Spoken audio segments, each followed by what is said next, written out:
Hello everyone, Rare Model Reviews here, and today we have the review of the Super Saiyan 2 Goku Special Edition, which includes the halo as you see on top of his head.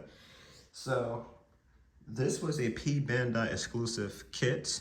It also was a convention exclusive kit as well. If I'm not mistaken, it was at the New York Comic-Con last year. I could be wrong. It was at some sort of Comic-Con or con, I should say. So there was 3 other kits that came with it. I only managed to snatch up 2 of the 4 kits. Figures. I'll show you guys off. Well, actually, technically, I already showed off what these were during a previous unboxing, but I will reveal the other one sometime after this one, whether that be next week or the week after. It depends. There's actually a couple other things I should have reviewed ahead of this day, but what you guys don't know is I have like literally a table full of like all these things I'm ready to review. So I'm honestly just trying to review some of these figures I already have on my table just as an excuse to clear them off, because I'm like been looking at them for probably months now, and it's just kind of getting out of here. I just want to get these things out of here. So moving on. I'm not sure if there's another Super Saiyan Goku out yet. I know there's supposed to be a legendary Super Saiyan one, and I forgot what the other one was called. It a full power one. Those are, I believe, coming soon. They're on pre-order. But as of now, for all I know, this is like the only standard Super Saiyan Goku you can get that isn't him like fused or whatever with Vegeta. So, of course, besides the fact that the halo here is what makes this thing so special. If I'm not mistaken, it also has kind of this goldish type finish on the hair. If you can make that out, it's like very shiny. And the lighting on my camera is making it even shinier. So there's also kind of a bit of dare I say, a lighter coloring on his clothes here to kind of show that he's like Super Saiyan, he's like glowing and stuff. So that's also a very nice effect that they have with this thing here. There's also one more special effect that comes with this figure, but I'll show it off later. So of course I'm just going to kind of get a close-up, just show you how masterfully sculpted these figures are. I just love how detailed they are. It looks like this thing came straight out of the anime, and I love it. You know, also have the detail and the muscling, the clothes, like the wrinkles, all that. And of course, even the little pieces here that help articulate the figure, they don't detract too much to the point that it looks ugly, you know, that it has all these extra points here that can articulate what have you. So with that being said, I can of course say that nothing here has been painted at all. Something that kind of got caught on, it's not supposed to have a little black speck there. And honestly, with a lot of these figures, you don't really need to. I can't say that on the Figuarts, which is an action model kit, it's only the default Goku, the one that's not Super Saiyan. They did have some stickers that you could put on for like a gi there, so I guess if you were to have one of those Figuarts, you'd be able to put that sticker on his chest here if it kind of bothers you. He doesn't have any kind of symbol on his clothes. But moving on, we're gonna go straight to articulation. So one thing I want to point out is this halo. They tell you in the menu specifically, do not touch it. Leave this alone. If it falls off, put it right back on, and just overall be very careful with it, because this is a hazard and a risk of breaking, of course, if this thing breaks. I mean, it has that little clear piece there to kind of give it the illusion that it's floating, and especially if you hide it behind the hair like so, it really does like it's floating. In fact, I honestly barely even noticed that little clear piece a lot of times myself. So, I mean, you probably could glue it if it breaks, but again, if you could avoid it breaking in the first place, please do so. So moving on, me being very careful. He can move his head 360 exorcist style. Not that you'd want to do that, but you can. He can move his head pretty far back down, as you can see. But one thing to note, as you just saw that, I'm sure, if you move it too far down, his face will come off. That is, of course, because this thing can remove its face like a lot of the other Figuarts. So you could switch them out for your other faces, which I will show later. So as you can see, this is pretty much overall a nice wide range of movement in the neck. And you can even kind of slightly move it to the side there. If you notice, it's like a little bit of a groove there that allows it to move. But moving on, arms can move 360. They can move up only about right here. It can move out a decent bit. As you can see here, that little part of the sleeve is kind of detached from it, so it kind of helps make sure that the movement isn't hindered. Right there, as you can see, there's some movement there. What is that, about a bicep? It's got a bit of a ball joint on the wrist there, so that can move around quite a bit, move up and down as well. I believe that's kind of about it for the arms. So the waist there can move back and forth, side to side, a bit of a 360. Move it side to side there as well.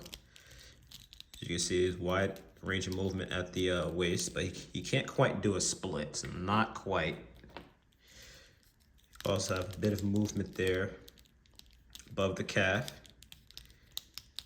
Move it pretty far back, as you can see. You can, of course, move that joint upwards as well, decent bit. Not quite enough for him to do a front kick, but decent enough. As you can see, there's also some toe movement there.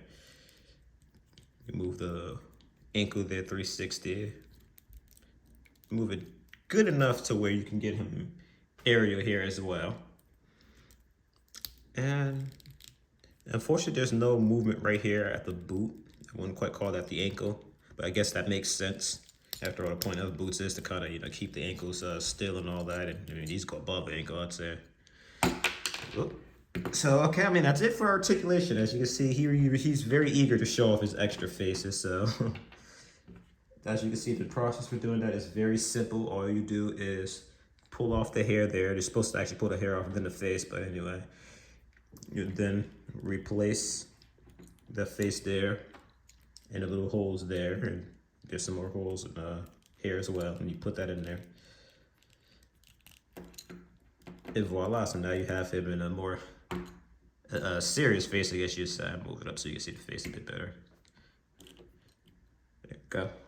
So one of the other faces we have here is also Goku kind of doing this, dare I say, a frown. Like, he's fighting someone that he has to be a bit more serious with. And then you also have him just yelling, which is, pretty good if you want to have him doing like a little power-up face or him doing a Kamehameha. Some sort of attack that requires him to have more of a serious look with his face. So going on to the next accessory, or accessories I should say. As you can see here, so far I've had him with just his fists open like so. There are several other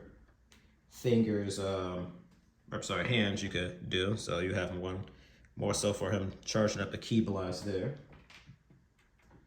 You have one of his fingers kind of outstretched, that signature fighting pose he does quite a bit in the show.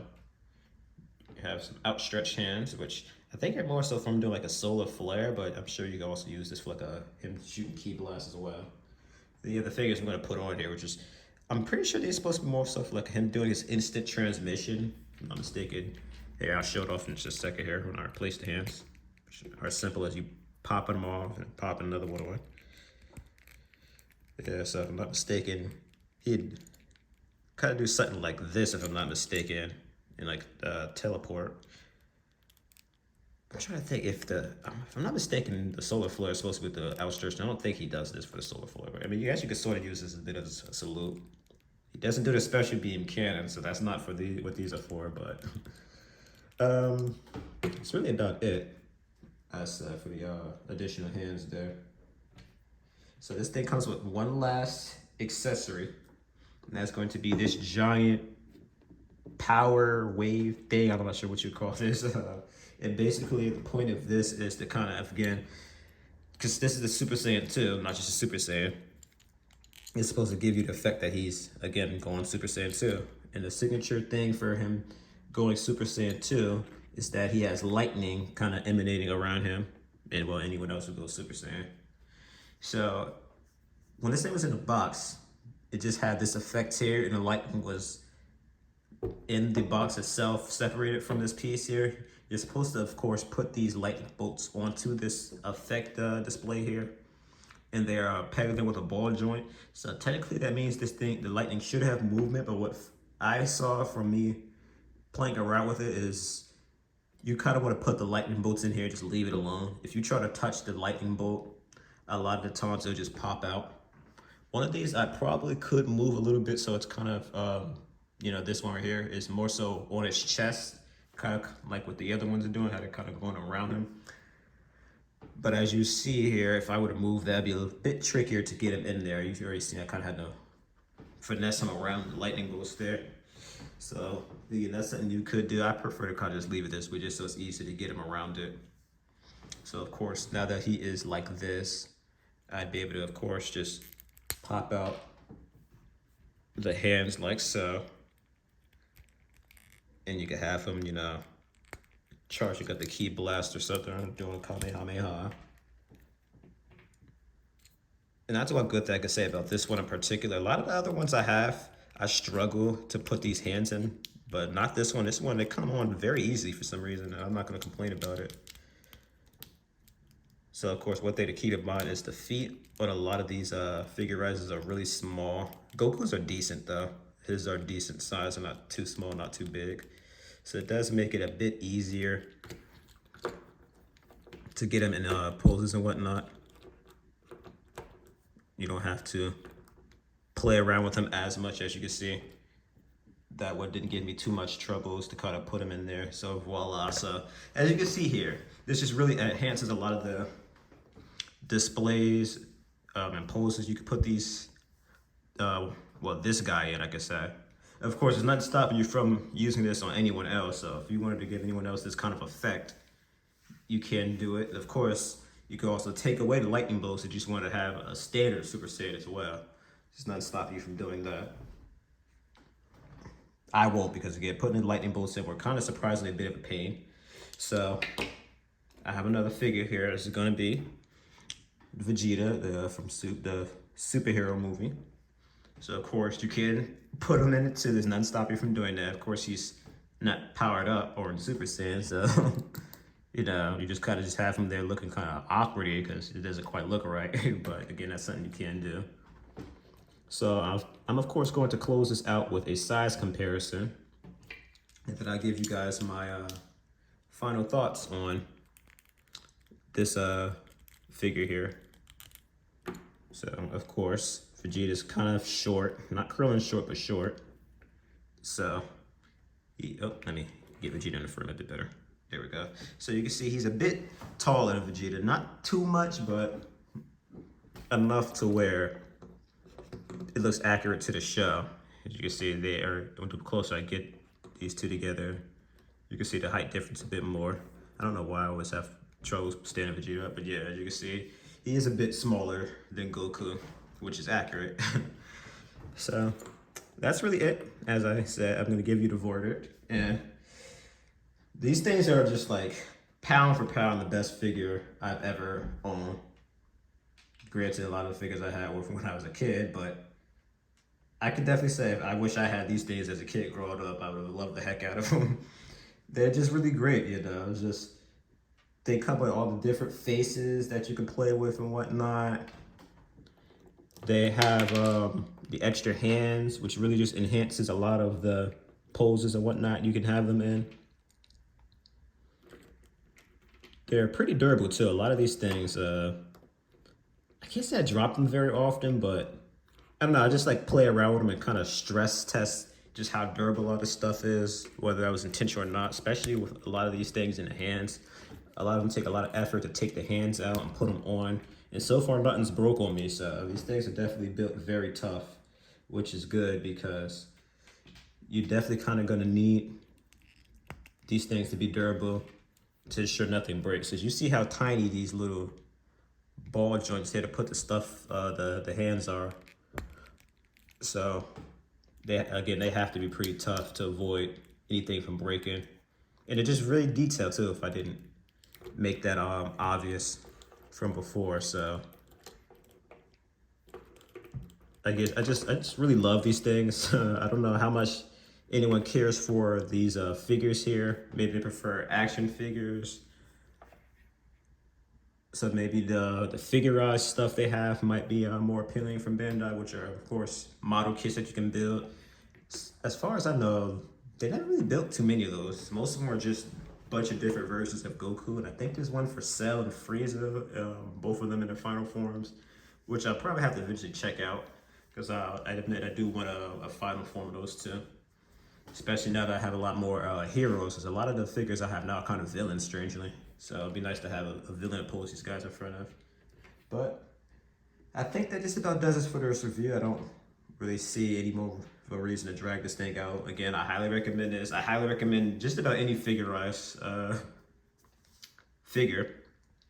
All the ones I reviewed so far, I've given 5-star reviews on. Honestly, I don't see that changing anytime soon. There are some I have that don't pose quite as well as some, like let's say Goku and Vegeta here, as they're bigger size, so they have a bit more wide range of movements and whatnot, no restraints. Like the first one I ever posed, which is Krillin, who was very small, and as a result, he didn't feel as flexible, and he doesn't stand as well as, especially if you start trying to get him into a more widespread poses like I have Goku. I could never do something like this with Goku and have Krillin stand up. He'd always fall over because he has such small feet, that big head, you know, so it's hard for him to stand up. But again, it doesn't take much for me to stand Goku up. All I have to do really is just make sure the feet are planted and he's fine. Again, Vegeta, he has a bit more of an issue standing up. His feet are a little bit smaller than Goku's. Like I had to get him, his legs really spread out to really get him to stand up. And a lot of times I had him on my table here just fall over. So Goku is, of course, no surprise, is top notch. And I can't wait to add more figures like this in my collection.